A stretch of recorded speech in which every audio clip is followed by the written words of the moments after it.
It might surprise you to learn that your plants will respond much faster to synthetic feeds like good old Miracle-Gro than fancy organic ones like Houseplant Focus. Sacre bleu, Mr. Sheffield. I always thought organic was much better for our plants' health than that horrible blue stuff from Miracle-Gro that you can't get off your fingers when you finish using it. Well, my plant friend, it turns out it's not as simple as that. Synthetic does indeed act quicker than organic, and it always will, in houseplants and out in the garden. In fact, it's even more of a contrast in the garden than indoors, and I'll tell you why in a sec. So what's the deal then? Well, it's all to do with the composition of the fertilizer and how the plant absorbs it to feed their growth. Imagine you've got a headache and you've got two options for some pain relief: the classic tablets or a water-soluble concoction. What's going to get to work quicker? You see, Miracle-Gro is designed so that you add a capful of the fluorescent blue stuff to a watering can, let it dissolve in the water, and then you add the neon solution to the soil of the plant. Because it's entirely synthetic, nothing needs to get broken down. No tablets need to get dissolved. God knows what's in it, but that's a story for another day, I guess. There are no organic molecules that need to decompose in the soil to then be made available for the roots. The nitrogen the plants crave is immediately available,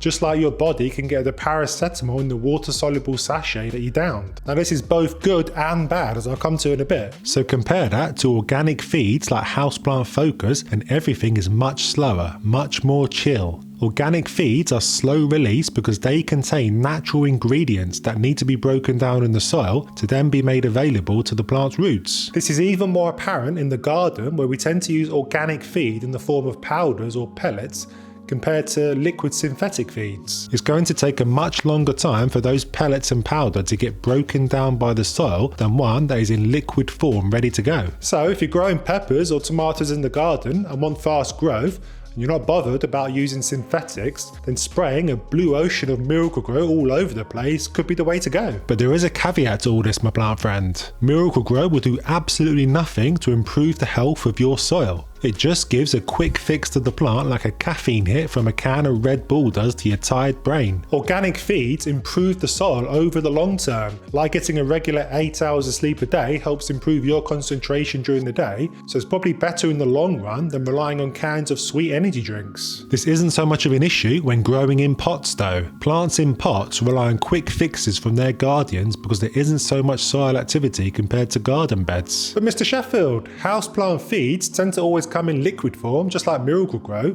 so won't need breaking down like the pellets in the garden. Yeah, this is true, but surprisingly they are still slower to be absorbed by the plant's roots because they do still need to be broken down by the soil, even though they are liquid. They still contain complex organic molecules that take a bit longer to break down and be fully utilised by the plants compared to the simple, readily available nutrients in Miracle-Gro. So does all this mean we should switch to Miracle-Gro and chuck the organics in the bin? Hold your horses, our kid, I'm not quite saying that. It all depends on what we're growing. I'm not really saying that synthetics are better than organics because really they're not. Trust me, I hate getting the blue stuff all over my hands and kitchen when trying to use it as much as the next person. I'm just saying they work faster, so if you want to wake your plants up quicker after a long winter for example, or are growing peppers indoors, then a dose of Miracle-Gro in early spring might be just a ticket. Over the long term though, I still recommend an organic feed like Houseplant Focus, and for a couple of important reasons. You won't get the quick adrenaline fix of Miracle-Gro, sure, but you will get overall healthier soil and plants over the long term. All that microbial activity from the organic matter in the soil will be much healthier for the plants. Plus, imagine what would happen if you were to drink 5 cans of Red Bull in the space of an hour. You'd be going bananas, and it really wouldn't be great for your state of being. This is the same as with synthetic fertilizers. The risk of overfeeding your plants is much greater because of that quick hit they get, so you really have to be on top of what you fed last and when. Get it wrong and you're going to see nasty things like leaf burn from the damage caused to the roots, and fertilizer root burn really is a tricky hole to get out of. It will involve changing the soil, rinsing the roots, and doing a whole lot of praying that they can recover from the damage. This is why organic feeds are gentler on the roots. They take longer to become available, so the threat of overdoing it is much less. Which is handy for me because I can't remember what I did 5 minutes ago, let alone 2 weeks ago. If you do start to see things like brown spots or yellowing on your plant and you're not sure if it's because you've been too heavy-handed with the feed or something else entirely, then my free plant troubleshooting handbook is just the thing you need. Download it by following the link in the description. It will save you a ton of heartache, and like I said, it's completely free.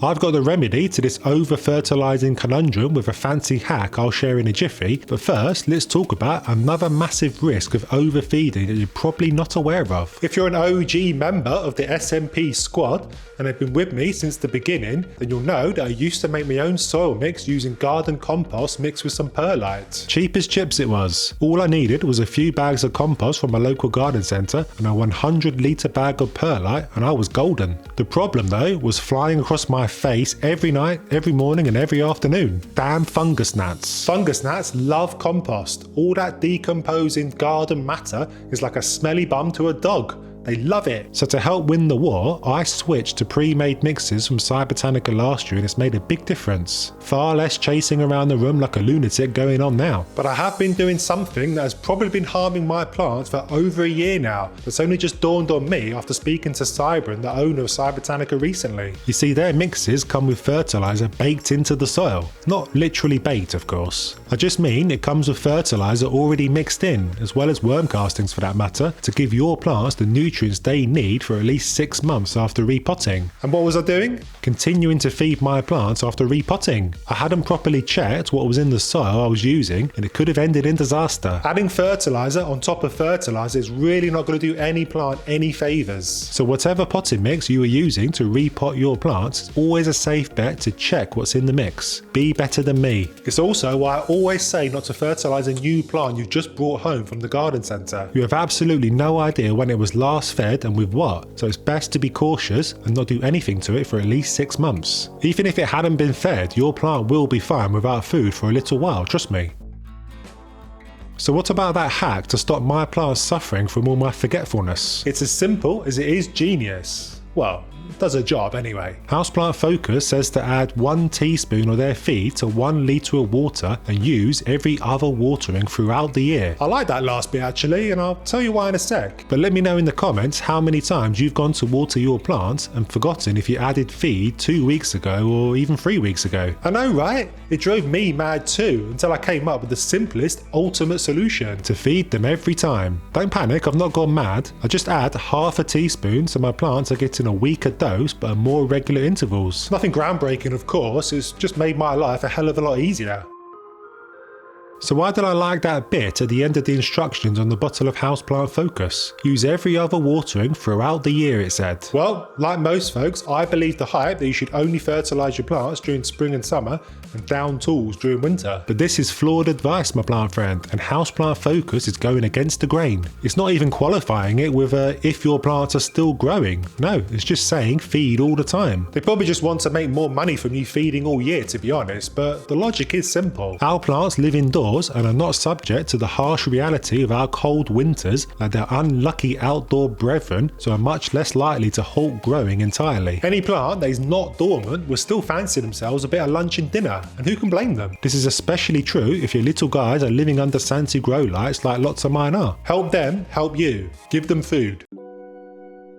Now, the other worthy thing to note about all-purpose fertilisers is that they're not really all-purpose at all. You'd have probably noticed those 3 numbers on the pack and wondered what they were, and even if you did know what they were, how they worked. These numbers represent the amount of each primary nutrient is in the feed, showed as a percentage. It'll be different for every fertiliser out there. Miracle Grow has 24% nitrogen, which promotes leafy growth, 8% phosphorus, which helps keep roots healthy, and 16% potassium, which improves overall strength. Miracle Grow is very much geared towards helping the plant grow healthy leaves with lots of vigour. Houseplant Focus is more heavily weighted to potassium, focusing on helping in the plant's ability to fight off disease and get through periods of drought or cold. So what if you have flowering plants such as orchids, peace lilies or African violets, or even if you're an indoor fruit and veg grower? In that case, these feeds aren't going to help much because they are both low on phosphorus, the nutrient that helps with blooming and fruiting. In this case, you might opt for something like Bio Bloom with a